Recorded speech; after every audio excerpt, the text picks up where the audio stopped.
Hello hello hello hello hello நீங்கள் கேட்டுக்கொண்டு இருக்குது என் இனிய பூங்காற்று பாட்காஸ்ட். சும்மா ஒரு காசிப்ஸ், சும்மா ஒரு காமெடி கதை கேளுங்க, உங்களுக்கு பிடிக்கும்னு நினைக்கிறேன். லெட்டர்ஸ் பற்றி உங்களுக்கு தெரியுமா? லெட்டர்ஸ் எப்போ ஆரம்பித்தது தெரியுமா? உடனே 90s காலம், 1990s, 1997 அப்படிலாம் சொல்லாதீங்க. இந்த லெட்டர்ஸ் ஒரு கம்யூனிகேஷன் அப்படி ஆரம்பிச்சதில்ல. ஆனால் இந்த லெட்டர்ஸ் வச்சு நான் என்னெல்லாம் பண்ணேன் தெரியுமா? நான் எவ்வளோ மொக்கெல்லாம் வாங்கியிருக்கேன் தெரியுமா? சின்ன பிள்ளையாக இருக்கும்போது, ஒரு வயசெல்லாம் சொல்ல முடியாது, அந்த வயசுலலாம் இருக்கும்போது ஒரு படம், அந்த படம் ஒரு அஜித்தோ விஜயோ யாரோ ஒரு படம், அந்த படத்தை பார்த்து லெட்டர்ஸ் எழுதணும், நம்மளுக்கு பிடிச்சவங்களை பார்த்து லெட்டர்ஸ் எழுதணும் அப்படின்னு சொல்லிட்டு எழுதி எங்கள் வீட்டில் அடியெலாம் வாங்கியிருக்கேன். என் அண்ணன் தம்பி போட்டு கொடுத்து அவங்க அதை பிளாக்மெயில் பண்ணி சின்ன சின்ன வேலை செய்கிறதுக்காகலாம் என்னை மிரட்டுவாங்க, அந்த லெட்டர்ஸ் எழுதிட்டேன் அப்படின்ட்டுலாம். அந்த மாதிரி ஒரு லெட்டர்ஸில் அடி வாங்கின ஒரு பொண்ணு.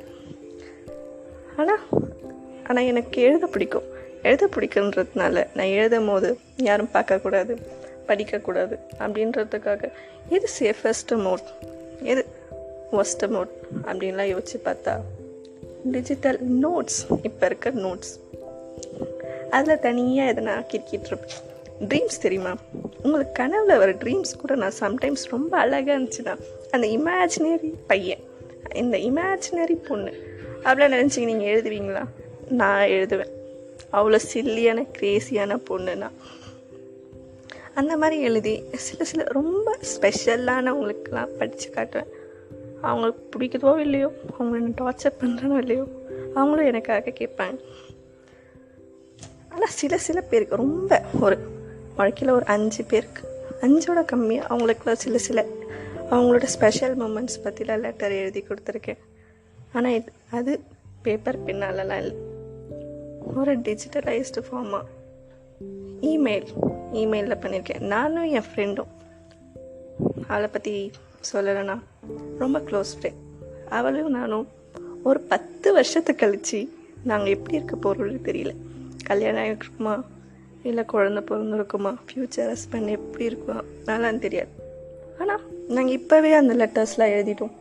நீ எப்படி இருக்க, என் நம்பர் இருக்கா இல்லையா, என்னை மிஸ் பண்ணியிருந்தா இந்த நம்பருக்கு என்னை காண்டாக்ட் பண்ணு, நான் கல்யாணத்துக்கு வந்திருக்கேனா இல்லையா, வந்திருந்தேன்னா ஓகே, வரலன்னா என்னை மன்னிச்சிரு, என் உன் குழந்தை நம்மலாம் மீட் பண்ணலாம், ஒரு ட்ரிப்பு போகலாம், 10 வருஷம் கழித்து நான் செட்டில் ஆகிட்டேனா.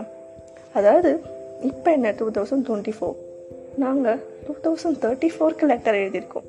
இந்த இமெயிலில் அந்த ஸ்கெடியூல் பண்ணி நம்ம டைமை போட்டு வச்சுருக்கலாம். இப்போ எழுதின லெட்டர் 10 வருஷம் கழித்து ரிசீவ் ஆகும். இன்னும் நானும் என் ஃப்ரெண்டும் அந்த குட்டி மூமெண்ட்ஸ், நாங்கள் விளையாடினது, காலேஜ் டைமில் பேசினது, ஆட்டம் போட்டது, க்ரஷ்ஷன் பின்னாடி சுற்றினது, அந்த மாதிரி சின்ன மூமெண்ட்ஸ்லாம் எழுதி வச்சு அந்த லெட்டர்ஸ்லாம் இப்போ 10 வருஷம் கழித்து என் ஃப்ரெண்டுக்கு போய் சேரும். அப்போ அவள் படித்து நம்ம ஃப்ரெண்டு 10 வருஷத்துக்கு முன்னாடி ஃபீல் பண்ணியிருக்காளே அப்படின்ட்டு. நாங்கள் அந்த லெட்டர்ஸ்க்கு ஸ்க்ரீன்ஷாட்லாம் எடுத்து படித்து மாற்றி படிச்சுக்கிட்டோம். ஆனால் 10 வருஷத்துக்கு அப்புறம் ஒரு மூமெண்ட்ஸ் மாதிரி இருக்கும்ல, இந்த லெட்டர்ஸ் சேருது. ஆக்சுவலாக லெட்டர் கிடையாது, இமெயில் சேருது அப்படின்ட்டு. ரொம்ப ஃபேவரட், ரொம்ப க்ளோஸ்டாக இருக்கவங்களுக்கு மட்டும்தான் இந்த லெட்டர்ஸ். அவங்க போய் பெஸ்ட்டு ஃப்ரெண்ட், அவங்க ஒரு லவ் லெட்டர்ஸ்லாம் கிடையாது. இந்த லவ்வுக்கும் எனக்கு செட்டே ஆகிறது, அது வேறு விஷயம். ஆனால் இந்த குட்டி மூமெண்ட்ஸ்லாம் ஷேர் பண்ணுற ஒரு இமெயில் போய் என் ஃப்ரெண்டுக்கு சேரும்.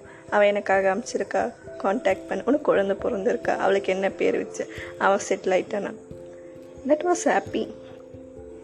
எங்கள் அப்பாவுக்குலாம் தெரிஞ்சால் மிரட்டுவாரு நினைக்கிறேன். ஏன் அண்ணன் பிளாக்மெயில் பண்ணுவோம், ஒரு பொறுக்கி பொண்ணை பெற்று வச்சுருக்காங்க அப்படின்ற மாதிரிலாம் நினச்சிட்டு. ஆனால் சப்போஸ் யாராவது எனக்கு ஒரு 3 நாளுக்கு அப்புறம் how was your day Priya, நான் உன்னை மிஸ் பண்ணுறேன், how was your life அப்படின்ற ஒரு ஸ்கெடியூல் பண்ணி ஒரு லெட்டர்ஸ் அனுப்பிச்சா எப்படி இருக்கும்? I feel happy. கம்யூனிகேஷன் ஒரு லவ் லாங்குவேஜ் தானே, அது ஒரு எஃபர்ட் தானே. இந்த லெட்டர்ஸ் உங்களுக்கு இப்போல்லாம் மறந்துட்டோம். நம்ம வாட்ஸ்அப்பில் happy Pongal, happy new year அப்படி சொல்கிறதுக்கே நம்ம யோசிக்கிறோம். ஆனால் யாரோ ஒரு எஃபர்ட் போட்டு நான் உன்னை இன்னைக்கு மிஸ் பண்ணேன், என்னை மிஸ் பண்ணியா அப்படின்னு ஒரு லெட்டர்ஸ் போட்டால் நல்லா இருக்கும்ல. அது எனக்கு பிடிக்கும். ரொம்ப ஸ்பெஷலானவங்களுக்கு மட்டும், லைக் பெஸ்ட் ஃப்ரெண்ட்ஸ், அவங்களுக்கு மட்டும் அனுப்பிச்சிருக்கேன்னு வச்சுக்கோங்களேன். எப்படியும் அவள் பார்த்து 10 வருஷத்துக்கு அப்புறம் சிரிச்சிடுவா, சந்தோஷமாக இருப்பாள்ல. அட்லீஸ்ட் அதை கேட்கும் போது 90s பொண்ணு மாதிரி மைண்ட் செட்டுன்னு நினச்சாலும் சரி, ஓகே கிட் அவசரப்படுற பொண்ணாக நினச்சாலும் சரி, that was an happy fun love language for me. நீங்கள் யாருக்காவது எழுதியிருக்கீங்களா, நீங்கள் நல்லா இருக்கீங்க, அழகாக இருக்கீங்க, ஃப்ளர்ட் பண்ணுறோம், ஆனால் நிஜமாவா ஃப்ளர்ட் பண்ணுறோம், இந்த மாதிரி ஒரு மெயில் அனுப்பிச்சிருக்கீங்களா? ட்ரை பண்ணிங்க பாருங்கள், நல்லாயிருக்கும். அவங்க ஃபீல் பண்ணுவாங்க, ஹாப்பியாக ஃபீல் பண்ணுவாங்க. கனவுலாம் எழுதுவீங்களா? கனவு எழுதி பாருங்களேன். இன்றைக்கி ஒரு நல்ல கனவு வந்துச்சுன்னா, இமேஜினரி பாய், அந்த இமேஜினரி பாயோட நடந்து போகிற மாதிரி, ஐஸ்கிரீம் சாப்பிட்ற மாதிரி, அதெல்லாம் நல்லாயிருக்கும், கேட்க நல்லாயிருக்கும்.